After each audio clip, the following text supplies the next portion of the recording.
Hello and welcome to Enchantment of Eternity's review for Star Trek Picard Season 1. In this video I'll be looking at Season 1 of Star Trek Picard as a whole.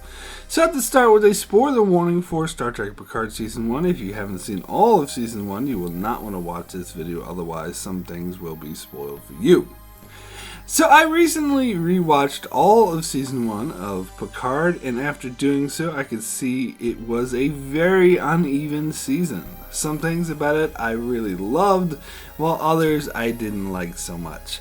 So I decided to format this review by first talking about what I liked about the season, and then I'll get into what I didn't like about the season, and then I'll give my overall rating for the season.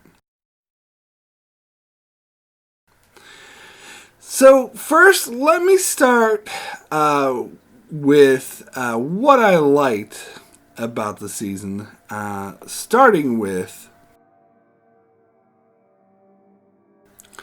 So, the season begins with the dream sequence where Picard's playing poker with Data, where he states that he doesn't want the game to end, and then we get several more dream sequences throughout the season that illustrate that Picard is haunted by the death of his friend Data, who sacrificed himself to save him. This will inform the theme and the tone of the season in several ways. First off, it plays into Picard's mindset, and a part of the reason why he became a curmudgeon who stayed inside on his vineyard instead of trying to make a difference was because of the guilt that he felt in letting Data die. And then this ties directly to the main plot of the season, where he meets Dahj, Data's daughter, who asks for his protection, and he fails when she dies as well. At first, he's motivated to find out the circumstances of her life and death, but that leads to the discovery that Dahj has a sister who is also in danger, so he finally leaves his vineyard and his self-pitying behind and goes off on an adventure in space.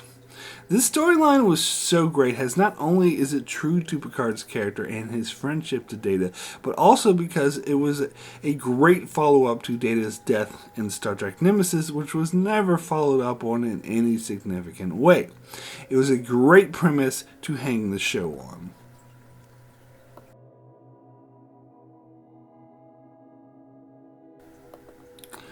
On the same note, the show introduces us to the character of Dahj, whom we first meet when she's celebrating her new position at the Daystrom Institute with her boyfriend, when inexplicably cloaked assassins beam into her home, kill her boyfriend, and try to abduct her. However, their attempt fails when Dahj is, quote, activated when she proceeds to kick the ever-loving crap out of her attackers. So at this stage, we have no idea who she is and why she's being attacked, and I love how the show disseminated this information. I think starting with this high-octane attack scene and the effect it had on Dahj watching her boyfriend die in front of her for seemingly no reason was extremely powerful and got the audience fully invested in this character immediately. And then she was drawn to Picard for some unknown reason, which was a way to deepen the mystery while further making this character more intriguing to the audience, so that when Picard investigated her to discover she was Data's daughter, it was a very powerful revelation indeed.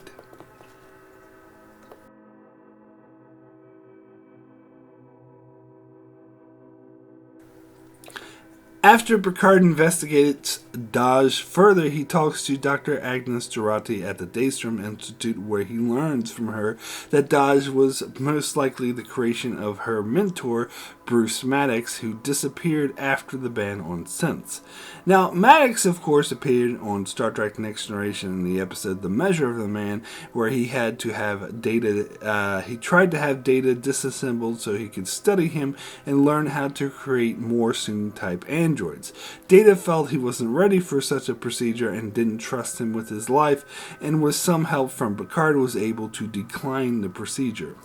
During the hearing, though, Maddox gained an appreciation for Data and continued to study the possibility of making more androids. In fact, Data corresponded with him to help him further this goal. So it makes all the sense in the world that he would be responsible for helping to create the androids Picard would encounter. It was a nice callback to The Next Generation that helped make the show feel more Star Trek and staying true to the story that was established.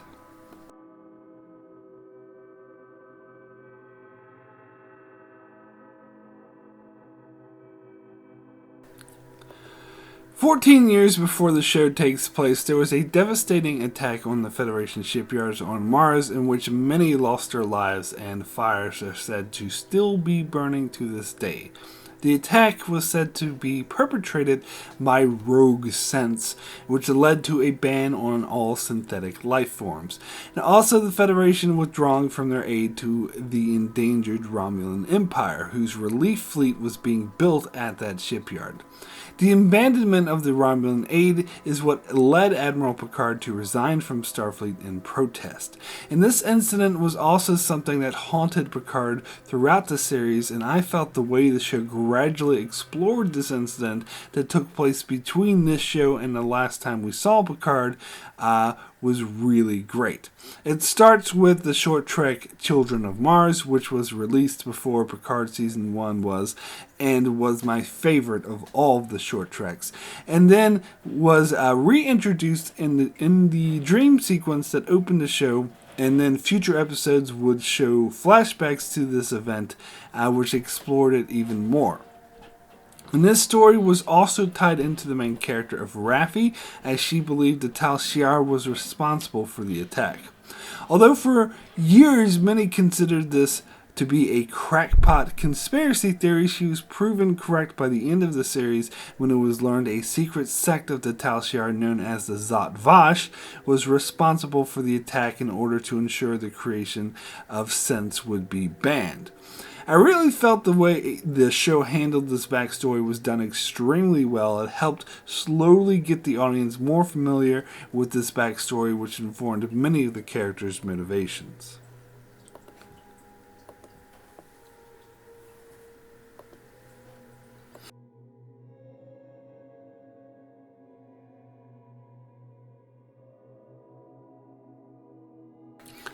Also introduced to us in the first episode was a pair of Romulan caretakers that worked with Picard on the Vineyard, Laris and Zhaban. The pair were apparently ex-Tal Shiar members who befriended Picard during his help in the evacuation of Romulus, and the two of them evacuated to Earth, where they ended up working for Picard and became close friends. I think having Picard befriend two Romulans previously seen as the enemy of the Federation was a bold step, in the same vein of putting a Klingon on the bridge of the Enterprise in the first episode of The Next Generation. And the friendship they felt with Picard really shone through in these first episodes, and they only enriched the story through them helping Picard investigate the mystery of Dahj. They added a lot to the show.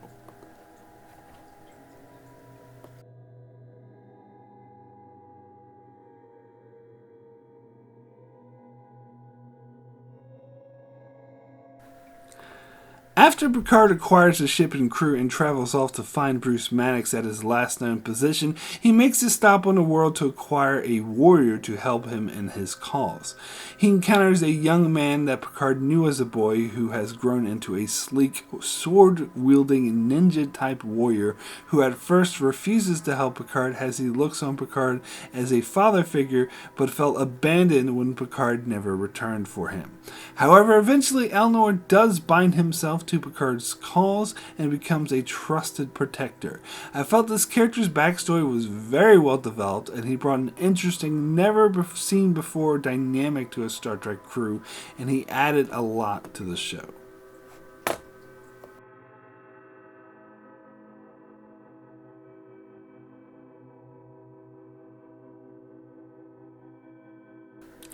There are many different regular alien cultures in the Star Trek universe, such as the Klingons, the Vulcans, and the Cardassians. However, some alien cultures are explored more and feel more diverse and fleshed out than others. The three above examples I gave are races who have been fully explored. However, there are many more races that have not been explored and feel more like one note and don't feel like a realistic, diverse alien culture. Despite having been the main adversary for Star Trek Next Generation, the Romulans were such a culture that previous Star Trek material only scratched the surface on exploring.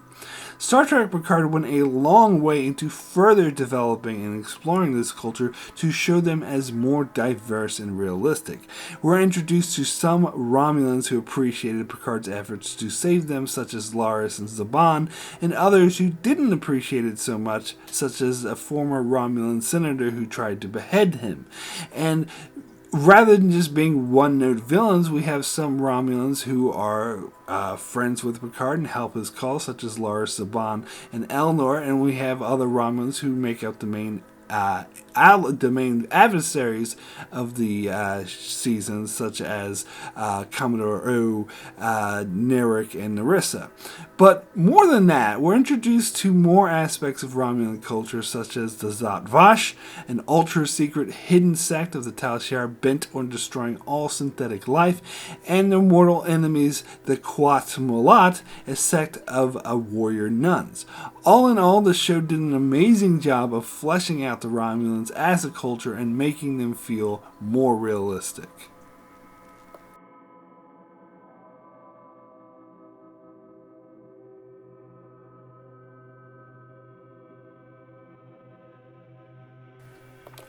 Not only do we check up on some Next Generation alumni, but we also get to see what former Voyager crew member 7 of 9 is up to after all these years. And we see that being among humans for so long has changed her demeanor, where she's no longer the rigid robotic Borg type.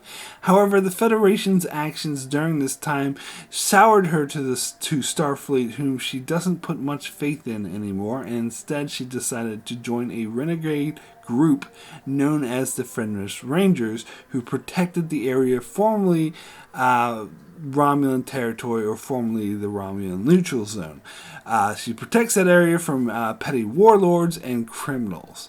I found her to be a really interesting character, and although her demeanor had changed greatly since her appearance on Voyager, her journey remained true to her character, such as helping other former Borg, and she feared the call of the Borg.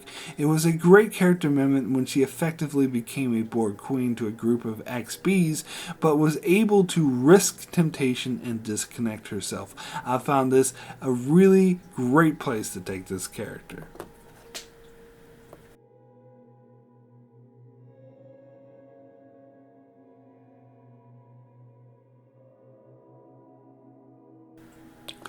Picard's quest to find Soji leads him to the Artifact, a Borg cube abandoned by the Collective, but that still contains many humanoids that used to be Borg, referred to as XBs. There apparently, Soji was sent to study the mystery of what crippled the ship. Picard has to confront the demons of his past assimilation, which is not easy for him, but he gets some help from an old friend, Hugh, who he helped liberate from the Collective many years ago. And Picard arrives just in time to save Soji as Narek moves to kill her. It was a very exciting and very effective storytelling.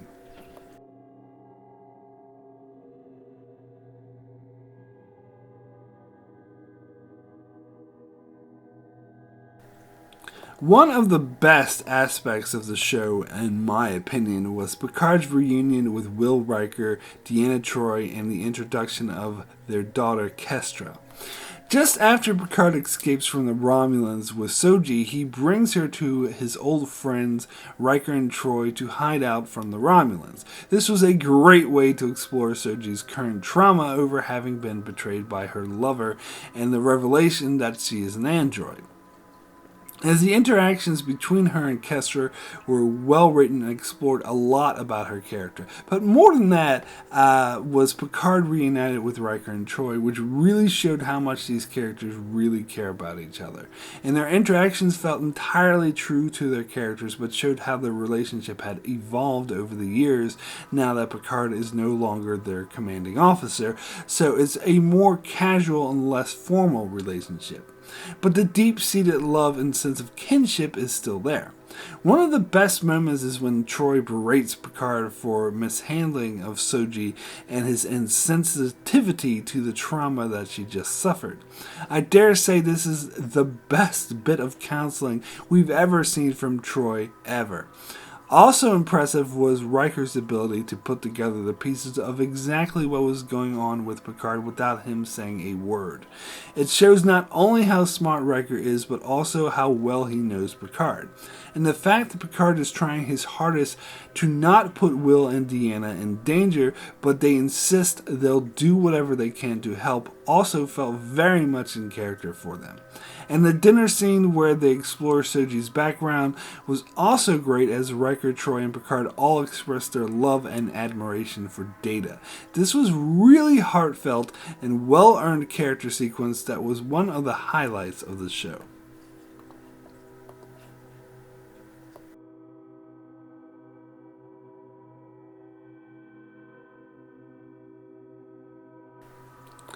One of the biggest characteristics of Jean-Luc Picard was his ability to give powerful and amazing speeches that were capable of getting others to see the error of their ways or to appreciate others and to bring people together. Therefore, it was more than fitting that a show called Picard would end on a climax that relied not so much on a huge fight or huge battle sequence, but more on Picard giving a heartfelt speech to reach out to Soji and convince her to do the right thing.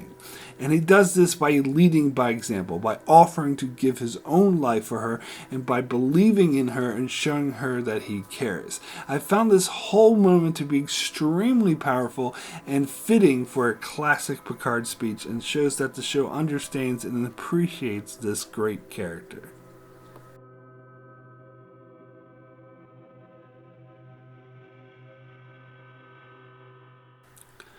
Perhaps the most powerful scene in the entire show is after Picard dies and finds himself in a virtual environment where he meets the essence of Data, the part of Data that had downloaded himself into B4 shortly before he died and was used to create the other androids such as Dahj and Soji. This was a perfect way to tie the season together, as it opened with the guilt Picard was riddled with over Data's death, and here he gets to talk to Data directly and have the closure he felt he never got before. And Data asks Picard if he regrets sacrificing himself to Soji and the others, and he says he doesn't.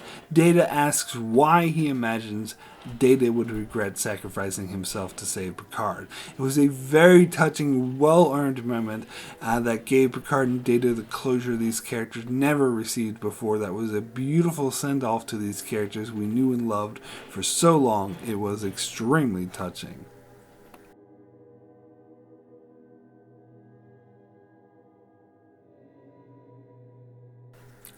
So now it's time to switch gears from all the praise I've been heaping on the show to talk about what I didn't like about Season 1, and there was quite a bit. So for the most part, I'm going to avoid talking about minor nitpicks and plot holes, which there are a lot of, in my opinion, and instead focus more on the big picture, larger issues with the show.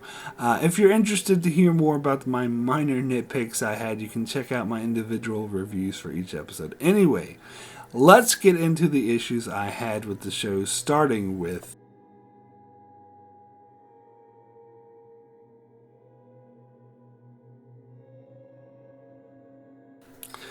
this is probably the biggest and most broad term issue I had with the show, and that is the pacing of the show was really off, and this trickled down to affect pretty much all aspects of the story. The first episode was paced well enough and works well as a standalone episode, but after that the pacing of the season starts to really fall apart, as it takes Picard way too long to throw his crew together and to go off to look for Soji, while in the meantime we have to suffer through a painfully stretched out storyline of Narek trying to deceive Soji. While we get too many elements and characters such as Seven of Nine and her huge backstory that the show tries to cram in without doing it justice until arriving at the two-part finale, they didn't give them nearly enough time to tell the story that they want to tell. So after dragging their feet for the first 5 episodes, the show suddenly rushes through the resolution of the story in 2 episodes in a rushed way that really does a disservice to the many characters and makes them come off more as fake and unbelievable, while other mysteries are introduced and dragged out for most of the season, only to be really quickly resolved over one conversation in a way that felt extremely anticlimactic and made the audience feel as if they wasted their time being so invested in.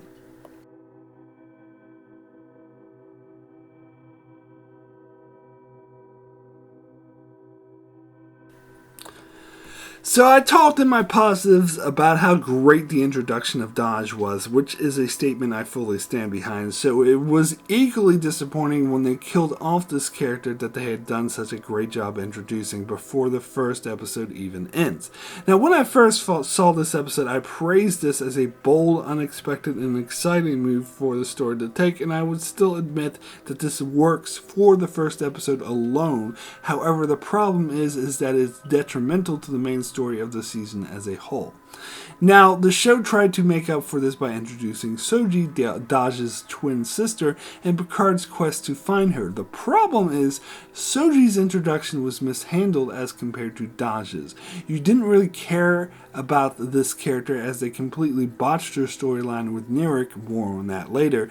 But more than that, you never felt the connection between Soji and Picard that you did between him and Dahj. Dahj purposely sought out Picard and felt like she could trust him, but was still doubtful of him and was looking for someone for aid, which to me was a lot more compelling than Picard just showing up on the Borg cube out of nowhere as a stranger and telling Soji to trust him. It wasn't as earned.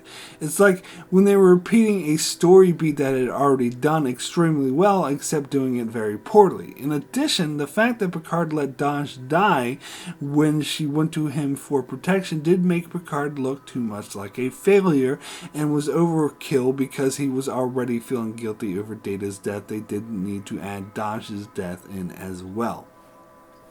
I contend that the show would have been much better off had Dahj not died and her and not Soji remained the main character that interacted with Picard. Now, you may be thinking, but how would they introduce the story of the Borg cube if Soji wasn't around? Well, I will address that later. For now, I will say that Dahj should not have died and it was a mistake to kill her off.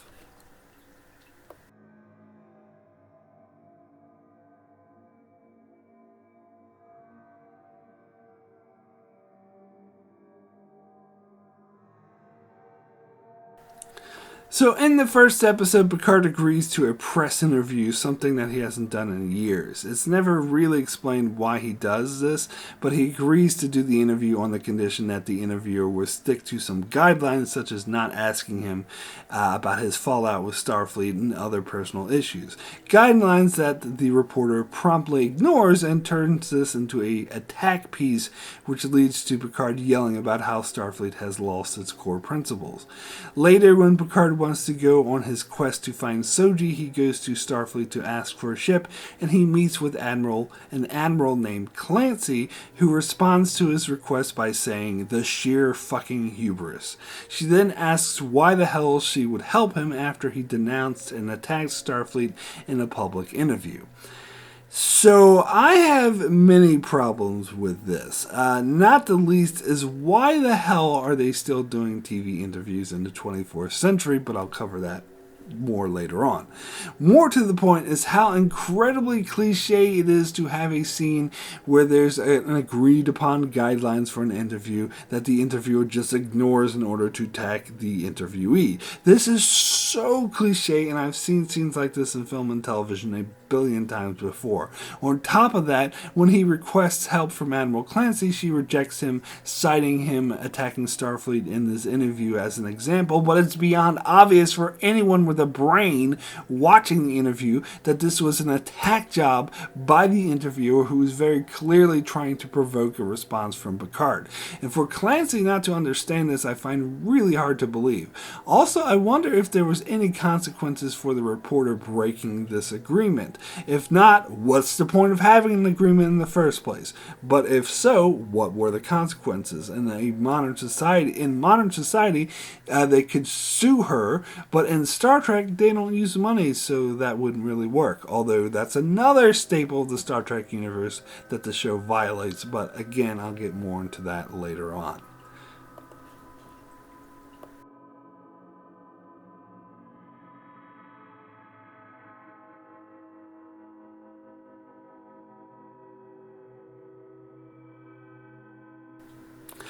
So we're introduced to the show's main antagonists, a Romulan brother and sister duo, Narek and Narissa. Narissa was apparently the one tasked with capturing Dahj, and the fact that Dahj was instead killed was seen as a failure, as they want to get more information from her first. So Narissa puts her best man on getting the information from Soji, and that man turns out to be her brother Narek.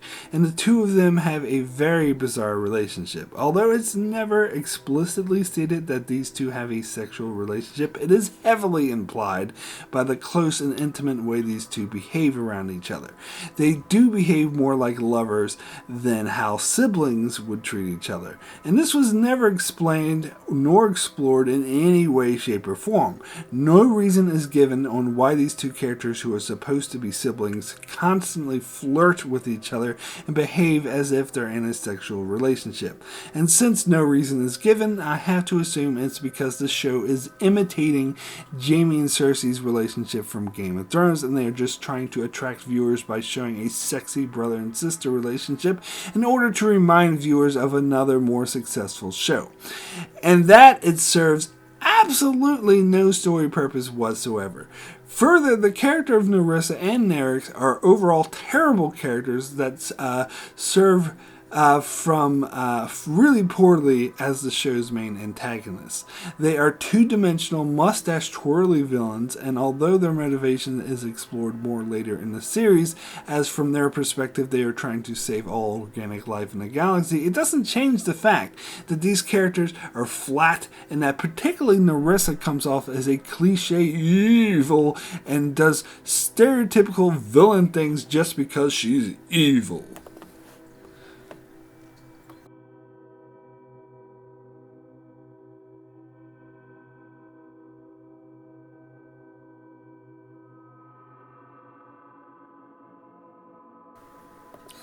And on that note, getting more into the character of Narek, perhaps the worst prolonged storyline of the season was that of Narek trying to gather information from Soji to find out where her homeworld is. And in order to do so, he seduces her and they engage in a romantic relationship. First off, this storyline dragged out for far too long, which had to do with the pacing, as I mentioned earlier, but really it was never that interesting to begin with, which is why this storyline felt so particularly painfully long and boring. In contrast to Dahj, they did a horrible job of introducing Soji. You didn't really get a feel for this character, nor did you particularly buy her relationship with Narek. And Narek, as I just mentioned, came off too much as a cliche villain, so it was beyond obvious that he was just trying to use her.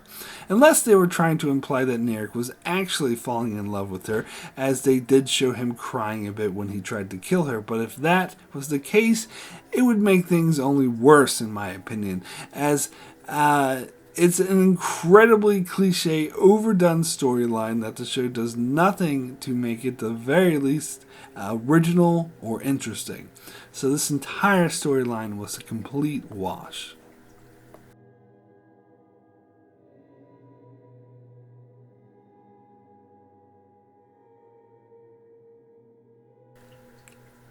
So this is another big one for me. So every Star Trek series that came before this, from the original series to the Next Generation to Deep Space Nine to Voyager, all to varying degrees played a similar feel of a utopian vision of the future where humanity has grown past many of the flaws that currently hold us back in the modern era, such as racism, poverty, famine, war, and social strife. Although some of these issues still exist in space and with other alien species, just not on Earth within humanity.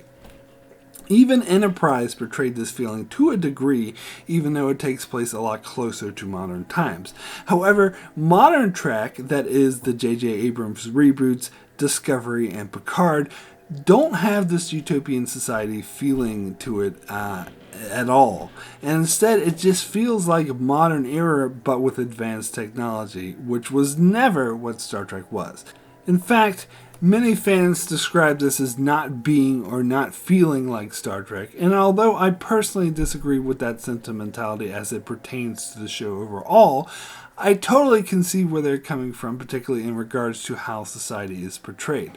Now, while it's true some of the Star Trek series that came after Roddenberry's death, such as Deep Space Nine, Voyager, and Enterprise, did get further away from this vision of a perfect future and incorporated more elements that felt more like the modern era, they still, in my opinion, maintain the core feeling that this was a totally different future society that had evolved. Whereas in Picard, it feels like society is exactly the same as it is now. The only difference is there are aliens and advanced technology.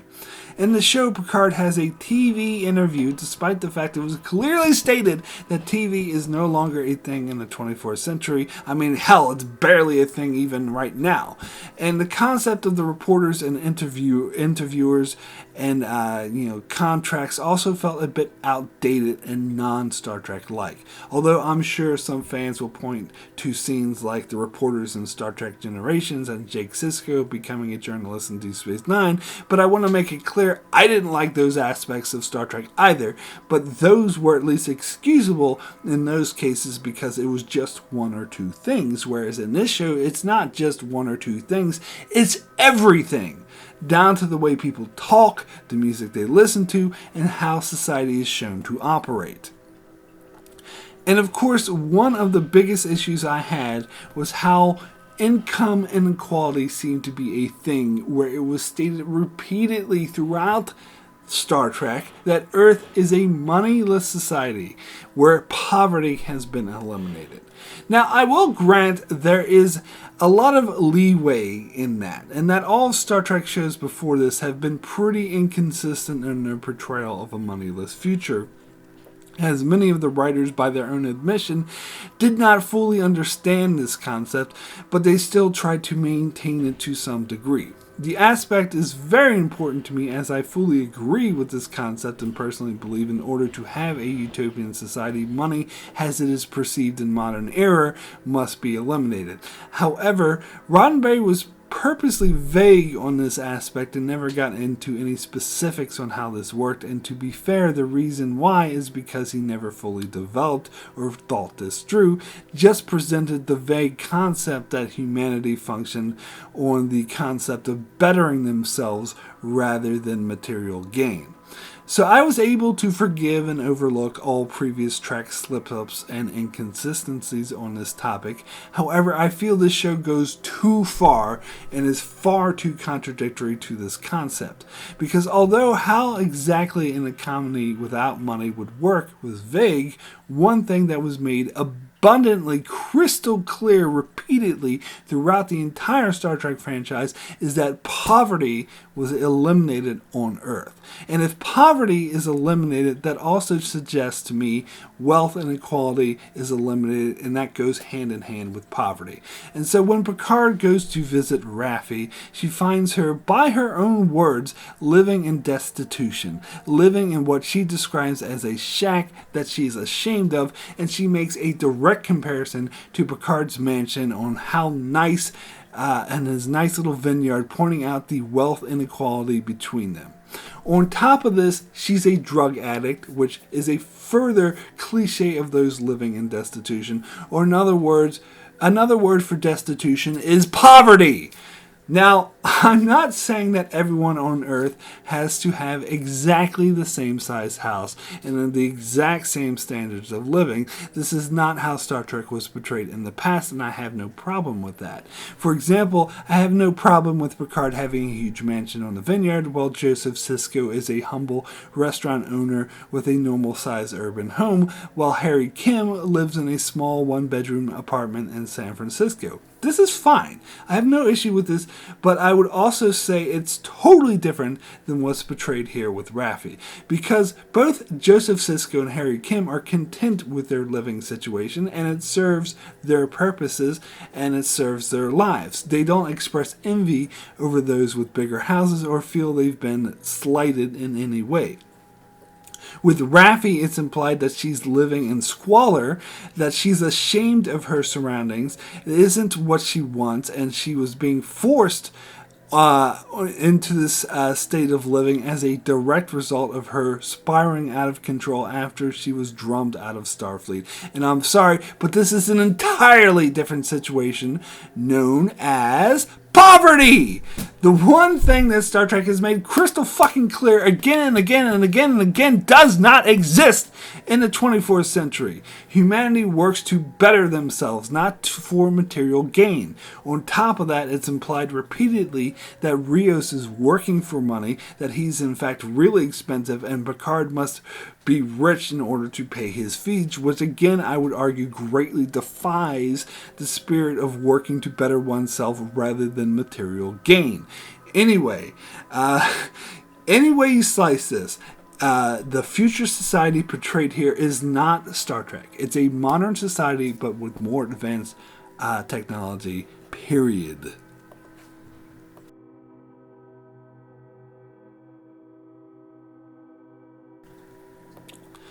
So, in my positives, I praise Picard's housekeepers and how interesting of characters they were and how well they were introduced.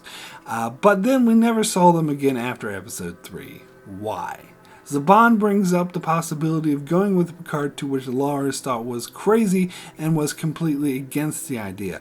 But I had assumed that Picard and Zhaban would be able to talk her into it. After all, she was very helpful in helping Picard investigate Dahj's death and introduced him to the concept of the Zhat Vash.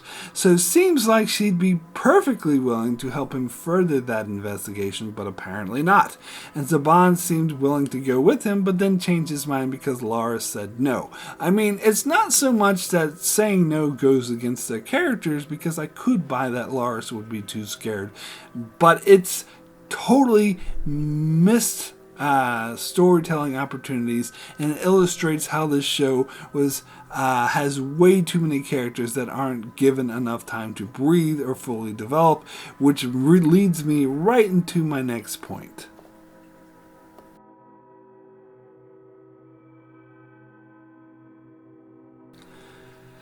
So yes, I'm including all of the characters on Picard's new crew on board La Sirena, as I don't think any of them worked for various reasons, but I will get into each character separately, so let me start with...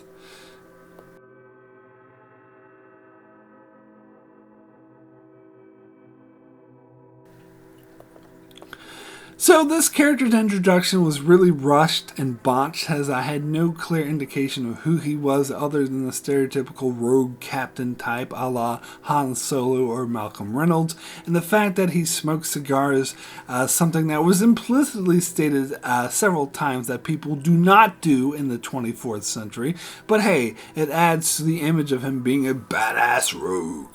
Now, they did develop this character a bit more later on by exploring his backstory, a backstory which, out of sheer coincidence, just so happens to tie directly into the main plot of the show, which is far too serendipitous to be believable.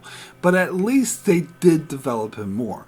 But I never really bought his connection to Picard, or that these characters bonded in any way, shape, or form. When Picard first approached him, he said nothing more than he saw him nothing more as a paying client, and nothing really happened trying during the course of the show to change that image, yet in the finale he talks about Picard like a beloved mentor, a concept that was completely and utterly unearned.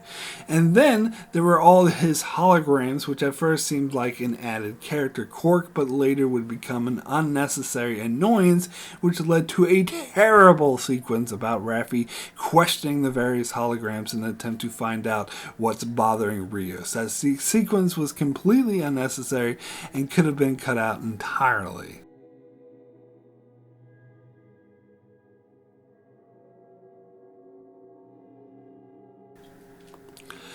So those familiar with my reviews will know Raffi was the character I had the biggest problem with. I didn't buy her or her relationship with Picard at all. A lot of this had to do with what I mentioned about how the show felt more like modern times than Star Trek times, as a lot of that was portrayed through this character, such as the fact she was a drug addict who lived in poverty. But more than that, what bothered me most about this character is that she was a walking, talking cliche of that angsty character that has an uneasy relationship with the main character but slowly grows to like them. And I didn't buy anything about her development or relationship with Picard. First off, in the flashbacks was shown she was fired from Starfleet after Picard resigned. In fact, they seem to imply his resigning is what resulted in her getting fired. Why? What does one have to do with the other? And so I found a lot about her anger towards Picard to be contrived and unearned. And then they have a side plot in the show that's already bloated with too many storylines and characters about Raffi trying to unsuccessfully reconcile with her estranged son. And this has zero impact on the story and her character, since she's depressed for one episode and then immediately goes back to her chipper self, and in fact beyond that, where she's all of a sudden loves Picard. It was a complete waste of time, and then she would do things out of character that made no sense just to show how angsty she was, like pull a phaser on Soji when she arrived for no goddamn reason whatsoever, and then also puts it away for no reason whatsoever. There was absolutely no consistency with this character, who remained a walking, talking cliche.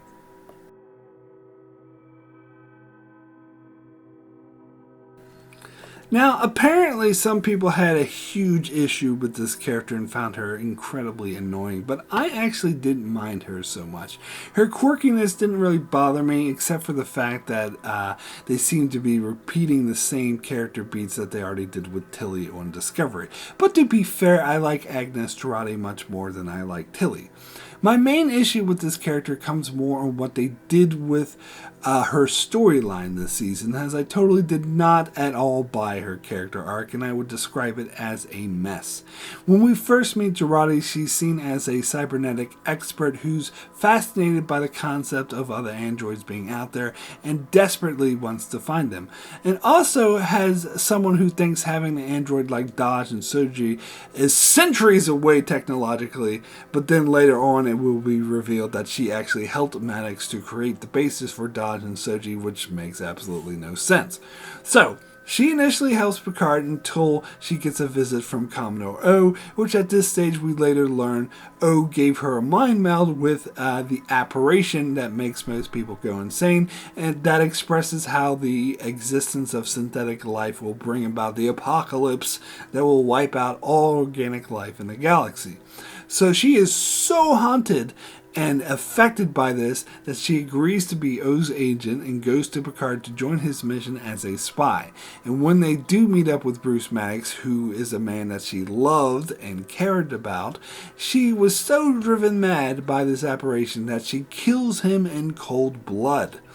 Later, however, when La Sirena is being tracked by Narek due to the tracking device O gave her, she all of a sudden, without any reason, feels enormous guilt, changes her mind and is able to overcome the fear of the apparition and disables the tracking device, putting herself in a coma. Then, when she wakes up, she easily confesses to Picard about killing Maddox, and when she meets Soji, she thinks that she's beautiful and is enthralled to meet her. And then, once they're on the planet of sense, she lies to them that she'll help them, but really she uses that as an opportunity to break Picard out so he can try to stop Commodore O and the Romulans from wiping out the sense. What? Okay, alright. I buy that she could go from appreciating the sense and wanting to meet them to wanting to stop them at all costs, to the point that she's willing to kill the man she loves. I mean, the apparition was shown to be that powerful and maddening, so I buy that. Also, if Commodore O never gave her the apparition and she never killed Maddox, I would have bought how Jurati reacts to Soji, as she is basically what she worked to accomplish her whole life. However, put these two storylines together and they make absolutely no sense whatsoever.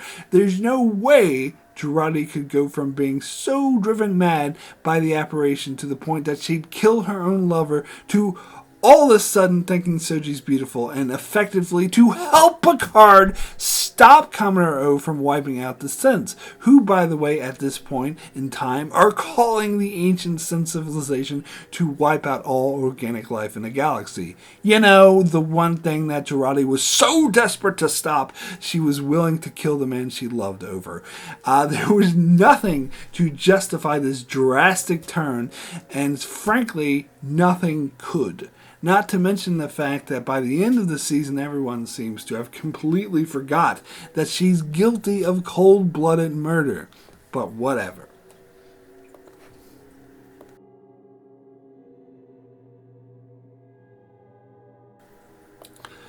So, the inclusion in the negative might seem somewhat contradictory, as I put his introduction as one of the positives of the season. I stand by that this character had a great introduction, and I have no problem with how this character was portrayed. In fact, I thought he was one of the more interesting characters in the show.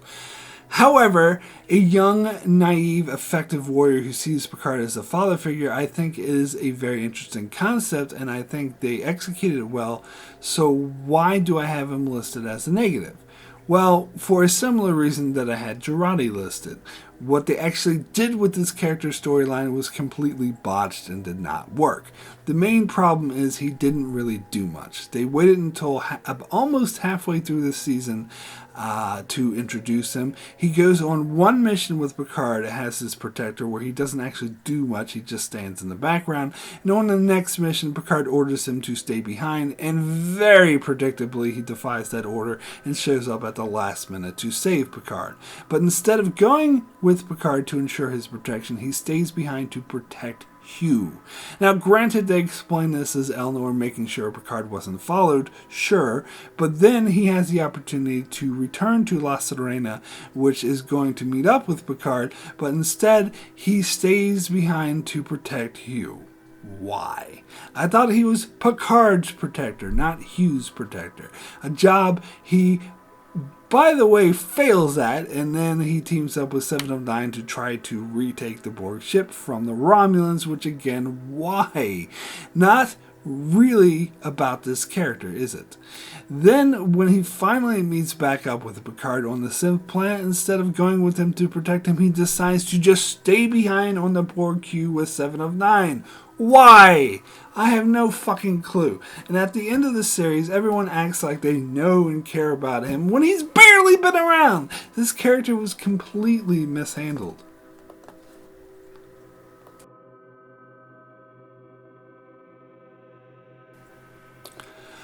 So when they get to the planet Free Cloud to find Bruce Maddox, Raffi comes up with a plan where they all have to dress up as eccentric buyers to fool Bjayzl. Rios has to go against character type to put on a feather in his cap and act loud and obnoxious, while Picard puts on an outrageous accent in a sequence that was utterly ridiculous. Now, in a normal episode, this sequence would be only a mild annoyance. However, it was crammed into an episode about 7 of 9 trying to get revenge on the person who brutally murdered Icheb by ripping his eye out, which she eventually repays by beaming down with 2 guns and killing a whole bunch of people in cold blood, while Jurati murders Bruce Maddox in cold blood. In other words, this was a dark and intense episode, and yet they take the time out to do this over-the-top silly sequence where they all play dress up and put on ridiculous accents. Oh, friends, look at me. There has rarely been a more clear-cut case of a jarring, conflicting tones that do not at all go together.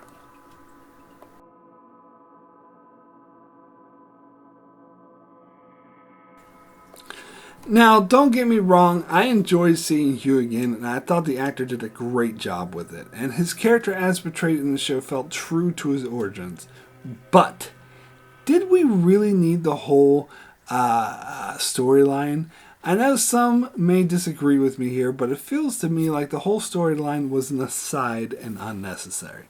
I suppose it's loosely tied into the main story because of Rhonda, that her saying the vision of the operation caused her to go insane, and when the Borg tried to assimilate her, they went insane, so the Borg severed that cube from the collective. But it doesn't really add anything to the main story, though, does it? I mean, the show could have cut the storyline out entirely and still would have been fine. I still don't completely get why Maddox sent Soji there to investigate. He tells Picard before he dies that something is up with the Borg cube, and Soji discovers the truth about Rhonda and the apparition, but I'm still not sure what that has to do with Maddox or why he was willing to risk one of his children over this. This seems to have nothing to do with their synthetic colony. It seems to me that this was thrown into the show for fan service to show off, "Oh, look, the Borg!" That's certainly how it's presented at the end of the first episode, as this big shocking moment. And they can tease stuff like Romulans overseeing Borg, and there's this funny little sign that says, it's been 180 days with no assimilation, and then Seven takes over and flies it to help Picard, but then is brought down this Borg cube, the most powerful ship in the galaxy that's seen as far superior to anything we've ever seen in Star Trek, is brought down by some space flowers. And then the ship does nothing. It's superfluous and it's unnecessary.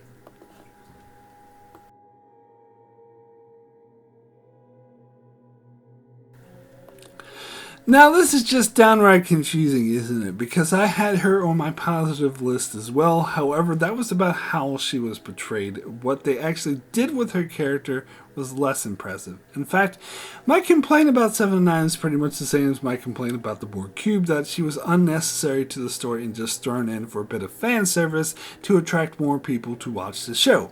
As much as it was good to see what this character was up to after all these years, she doesn't really contribute much to the story. And again, there's only 10 episodes this season, and it's already packed full of too many characters and storylines. Trying to shove 7 of 9 into it not only gave them less time to explore the characters that they already had properly, but they were also unable to explore 7, as her backstory felt incredibly rushed. It was such a huge disservice to kill off Icheb in a brief flashback that happened before the show started, and they rushed through it so quickly through her storyline with Bjayzl, which was relayed to the audience mostly through 7 of 9, telling us what happened through dialogue. Whatever happened to show don't tell. So I felt no connection to the story whatsoever. It seemed to be they should have just given 7 of 9 her own show. Either that or make this season like 20 episodes long so they would have time to tell her story properly instead of just giving us the cliff notes, which was a disservice to this character. And don't even get me started on the fact that she was holding hands and making eyes at Raffi at the end of the season. If you want to do a romance between these two characters, fine, that's fine, but they barely even interacted before this point. Come on, you have to earn it at least a little bit. Come on.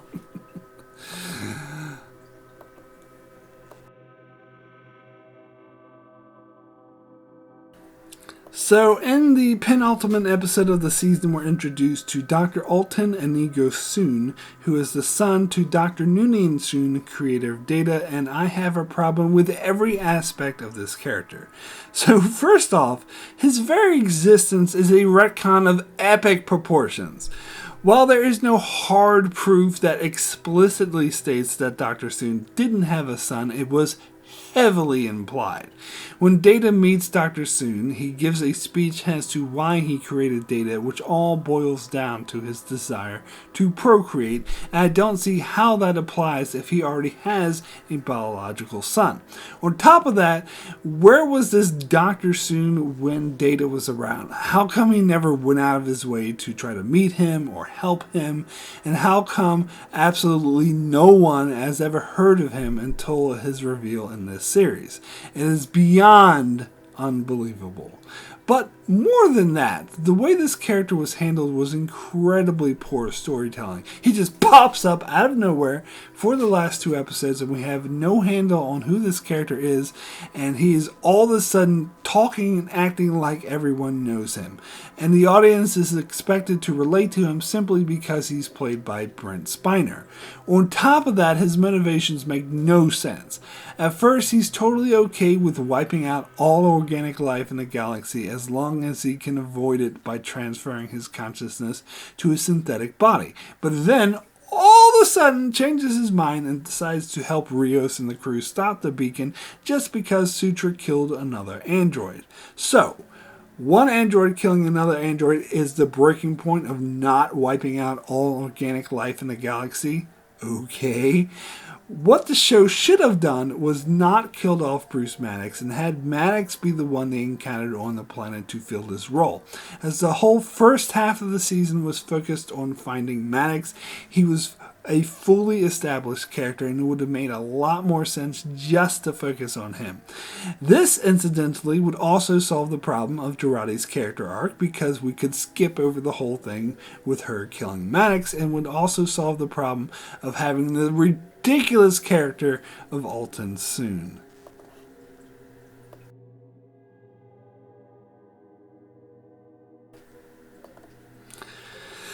We're also introduced to an android who is an earlier version of Dahj and Soji, Sutra.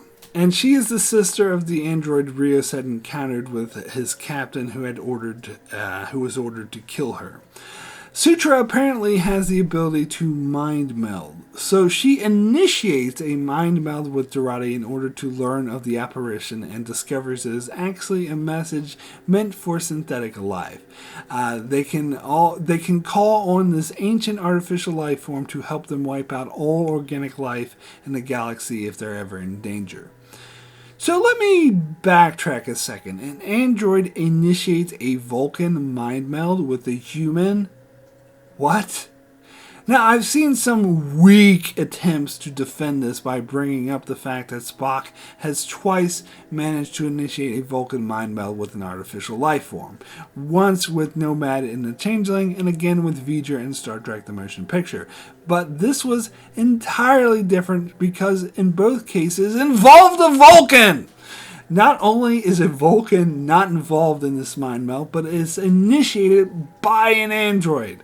Now, they tried to explain this away by saying she has been studying Vulcan society. But studying Vulcan mind melds wouldn't suddenly give a synthetic life form telepathic abilities. This is one of the most absurd and nonsensical things I've seen in all of Star Trek. This was done for plot convenience, plain and simple. But anyway, after this improbable mind meld, Sutra decides she wants to summon this evil ancient AI to wipe out all organic life in the galaxy. So granted, her life and those of her family are being threatened, but she goes from being warm and welcoming to wanting to help exterminate all organic life in the galaxy, which is a genocide of a scale so vast I can't even calculate it with a number. And she's willing to kill another android just to convince the others to go along with this. She went from a somewhat interesting character to an unbelievable mustache-twirling two-dimensional villain in seconds. It was ridiculous.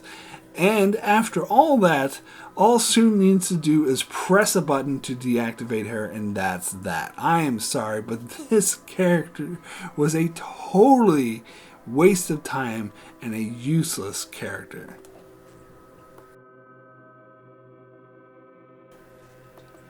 So it seems that modern Trek always has to have these big, over-the-top galaxy-ending stakes. That Star Trek can't simply be about, character stories anymore. The galaxy always needs to be at risk.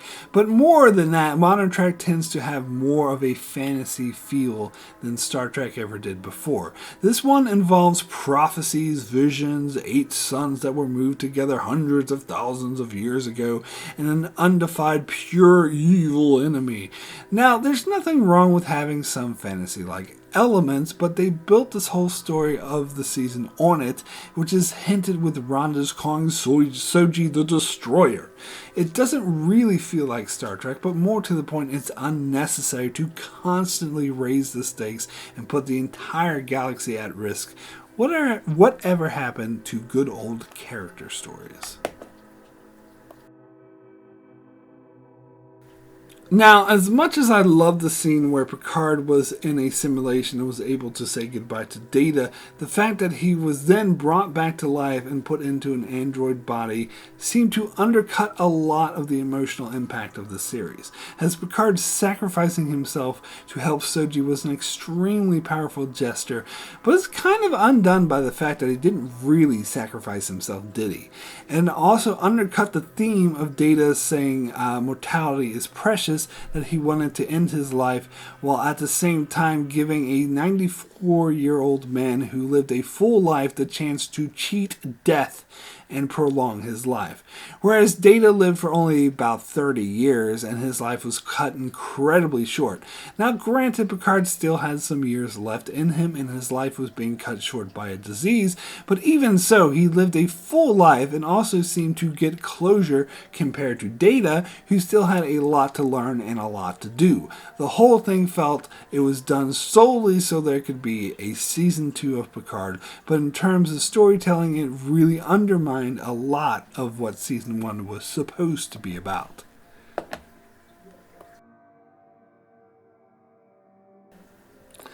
So at the start of the season, it was explained that the ban on synthetic life had been going on for 14 years, which means it's been around long enough to be just a normal part of everyday life. Nobody questions it. In fact, those who do question it, like Raffi, are exiled and treated like pariahs. In fact, Admiral Clancy dressed down Picard for even questioning it in his interview, because it is a known fact that synths were responsible for the massacre on Mars. So when Picard asks Clancy to send a fleet of ships to help a colony of synthetic life forms who are being threatened by the Romulans, Clancy sends a fleet over 100 of the best Starfleet ships to defend this world. Wait, what? What am I missing here? I thought synths were banned. I thought the Federation was afraid of synths. I thought the official stance of the Federation was synths were no good, they killed humans, and they destroyed Mars. Why was an admiral who was so quick to berate Picard for even questioning the ban was also so quick to defend an unknown group of synths? It makes absolutely no sense whatsoever. And by the end of the episode, it's casually announced that the ban on synthetic life forms is lifted again. What? Now, granted, Picard and Raffi uncovered that the attack on Mars was actually initiated by the Zhat Vash in an attempt to wipe out all synthetic life, but it seems to me that would be a really hard sell to Starfleet and to the Federation, because before they considered Raffi insane for even suggesting this theory, and it's not like they have hard evidence to prove this. So you're telling me that trillions of members of the Federation who lived the past 14 years certain that synths were responsible for the slaughter on Mars and they should definitely be banned would be so quick to just immediately change their minds just because Picard says so? Bullshit. I don't buy it, not for a second, not for an instant. This whole storyline was very poorly handled. So that is finally all of my positives and all of my negatives on Season 1 of Star Trek Picard. So let me now give my rating for Star Trek Picard Season 1 as a whole. And my rating out of 10 is a 6 good. There are a lot of positives in this season that I absolutely love and that make me want to give this a higher rating, like a 7 or an 8, such as the exciting introduction of Dahj, Picard's through storyline of feeling guilty over Data's death, and then him being able to find closure and is able to say goodbye to Data, to some extremely powerful character moments such as Picard's reunion with Riker and Troy, which was handled oh so extremely well. But this show had far too many flaws for me to give this a rating any higher than a 6. Chief among them being the pacing, which was horrendously off.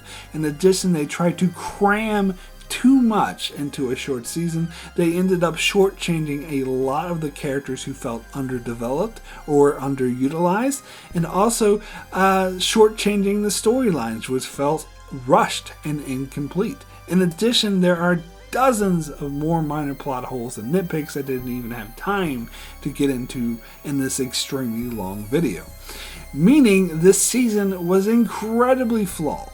I actually feel I'm being generous by giving this season a 6, but the strong moments of the show were incredibly strong.